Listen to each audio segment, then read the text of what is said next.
Alright, greetings and salutations. I'm a little bit out of breath because I am out of shape. I'm in better shape than I was a little while ago, but I am not in the best of shape. But right now, I'm on a path of enlightenment, and I'm striving to get to a higher plane. And so I thought it'd be cool to do this video on the property that I live on. And there is a campsite up here, and it's about a 15-minute hike up behind my house. And sometimes I really forget how blessed I am to live where I live. I live on a maple farm in upstate New York, and I came here by fate. My ex moved to this part of the country. I wanted to be closer to my daughter, and by the will of God, I found myself at this amazing place. And my landlord has a campsite up here, which is a very cool hike, and it's a place I like to come up to, just chill out, get one with nature. And right now the climb is super steep right here, so it's the last part of it. You can see down there, but it's super steep, and I am old and it burns my butt. So I'm almost to the place where I can sit down and talk to you more. But the whole reason for making this video is Ryan talked about playing the game, and you know, I've seen the movie The Secret, and I've applied the principles behind it before in my life, and amazing things have happened. But I've also gone off the path and allowed negativity, bullshit, other stuff to drag me down. So when Ryan had the call to play the game, I got reconnected, and a bunch of weird things started happening. First thing is, I got fired from my job. That I didn't want to work at, that I'm super overqualified for, that it's not my passion, it's not where I wanted to be. I got sweat flies chasing me right now. So what happens? In my heart, I'm opening my heart. Things are getting better. Things are getting cool. And the universe says, this isn't where you truly want to be. You're miserable here. Boom, you're fired.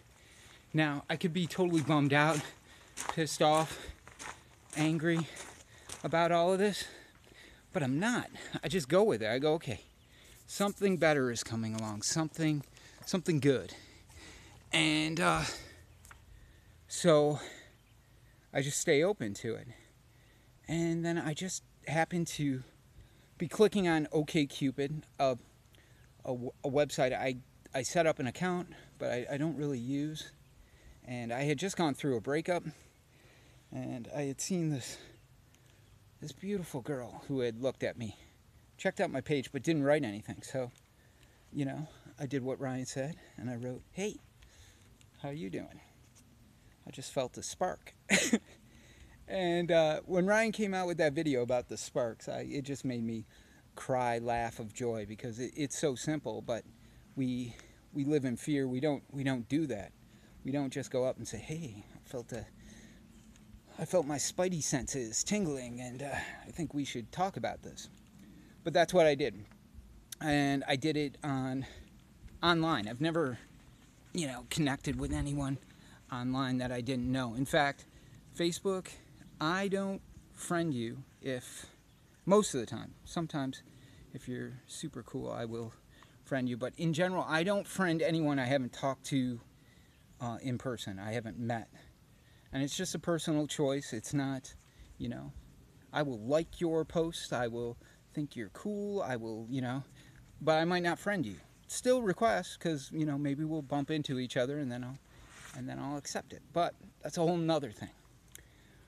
The story I want to talk about is an online relationship I'm right now engaged in, and it is very, very cool.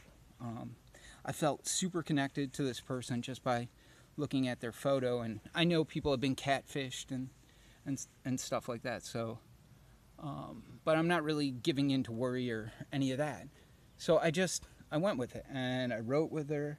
We wrote back and forth. There was a connection. Eventually, I gave her my number.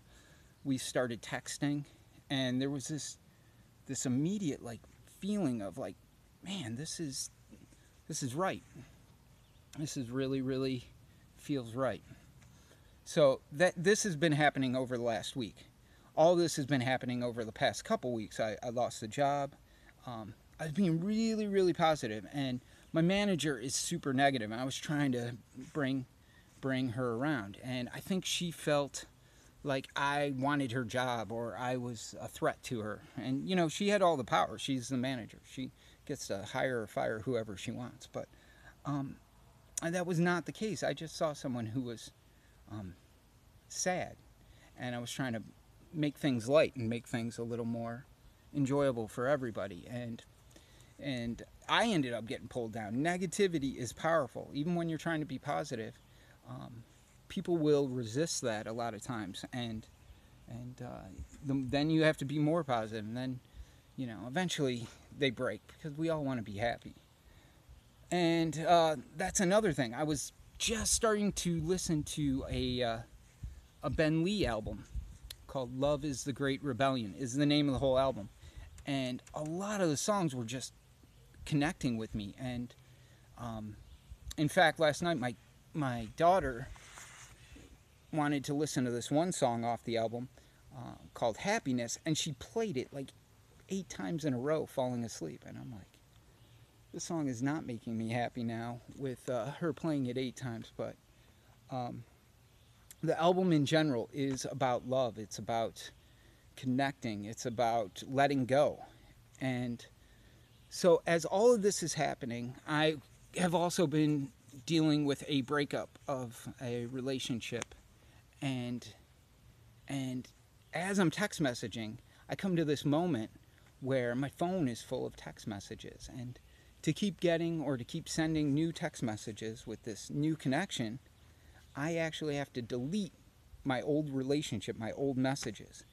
And I just thought about how symbolic it was that I was holding on to these old messages, these old just words and typing of how I was feeling for someone else. And it hit me that I had healed, I had come all the way in letting go of that old relationship, and so I was able to delete them. And so right now I hiked up here, and in a couple minutes this relationship I've been having online is going to have its first phone call, and I'm very excited about that.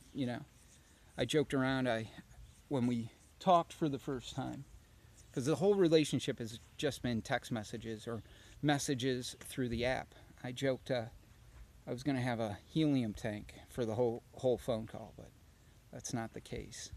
So, hey, listen, tribe, love is the answer.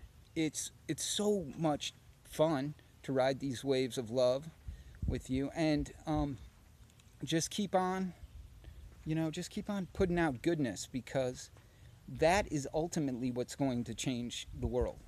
And it's hard, but it's not. It's just trying to stay in that moment, staying in that moment of happiness, staying in that moment of bliss. When something comes up, conflict, you try to deal with it the best you can, and keep after it, because eventually you can't control how things are going to work out, or how the universe is going to put things in your path that are good for you. But it will. It's the law of attraction. And on June 1st, it was my birthday, and I bought the movie Serendipity for myself for my birthday. It is my favorite romantic comedy. It's hilarious. It's a piece of it's a piece of film magic, and there's so many great performances, and the story of a chance encounter, and when love is destined, and when things want to align, and when people are open to the aligning of these things. And I always viewed it as a fairy tale, but it also was my idea of what romantic love was. And right now, I'm experiencing that in the real world, and it's very, very exciting. And I'll share what I want to share with you guys, but I wanted to share this because it's happening right now, and it's happening, and I'm allowing it to happen, and I'm staying open to everything, and I hope you guys will open yourselves up. Don't try to control things. Just go with it. Just see these things when they happen in your life, and then roll with it. So peace out, everybody.